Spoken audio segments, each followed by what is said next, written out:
আসসালামু আলাইকুম viewers, welcome back to my channel day with আয়াত। আশা করি আল্লাহর অশেষ রহমতে আপনারা সকলে ভালো আছেন।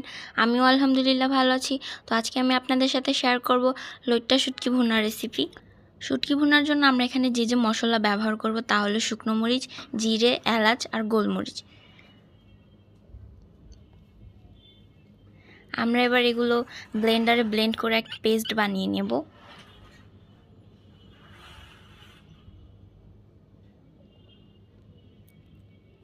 পেস্টটা তৈরি হয়ে গেছে।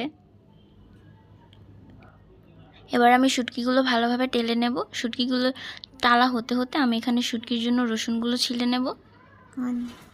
শুটকিতে আমি রসুনটা একটু বেশি দেব। শুটকিতে রসুনটা বেশি দিলে এটার ফ্লেভারটা খুব ভালো হয়। আমার রসুন ছেলা হয়ে গেছে। এবার আমি শুটকির জন্য দুটো পেঁয়াজ নিয়ে নেব আর গোটা কয়েক রসুন নিয়ে নেব।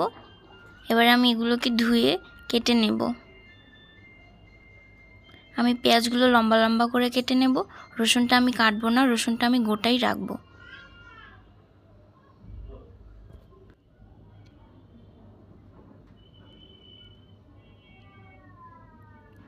আমার পেঁয়াজ কাটা হয়ে গেছে। এবার আমি রসুনগুলো নিয়ে নেব। রসুনগুলো আমি গোটা রেখেছি, রসুন কাটিনি।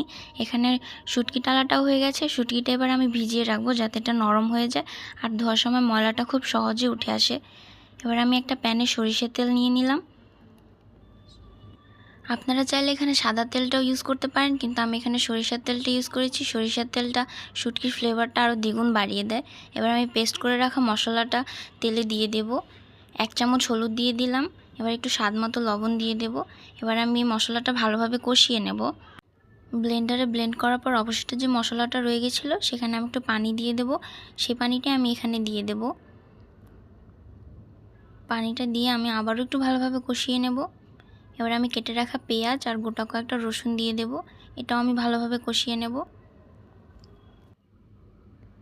আসলে আমার ঠান্ডা লেগেছে তাই আমার ভয়েসটা এমন শোনাচ্ছে, তোমরা প্লিজ কেউ কিছু মনে করো না।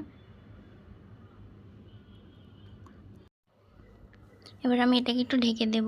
এখানে আমি শুটকিগুলো ভালোভাবে ধুয়ে নেব যাতে ময়লাটা বেরিয়ে আসে।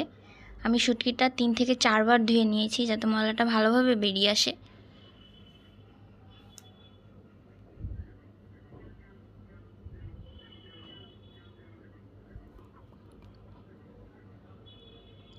আমার এখানে মশলাটা কষানো হয়ে গেছে, তেলগুলো উপরে এসে গেছে, তার মানে মশলাটা অনেকটাই কষানো হয়েছে।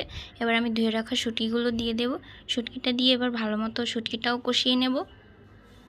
এই রেসিপিটা বানানোর সময় আমার খালামণির কথা মনে পড়ে গেছিলো। এই রেসিপিটা যখন আমি আমার খালামণিকে করে খাইয়েছিলাম তখন আমার খালামণি এই রেসিপিটার ফ্যান হয়ে গেছিলো।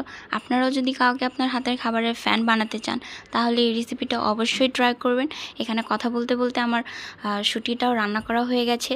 দেখুন আমি এটা সার্ভ করে নিয়েছি। অনেক সুন্দর একটা কালার এসেছে, দেখেই মনে হচ্ছে অনেক মজার হয়েছে।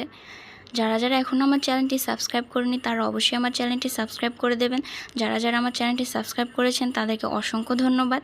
আমার রেসিপিটা কেমন হলো সেটা কমেন্ট করে অবশ্যই জানাবেন আর অবশ্যই একটি লাইক করে দেবেন। আজকের মতো ভিডিও এখানেই শেষ করছি। সবাই সুস্থ থাকবেন, ভালো থাকবেন।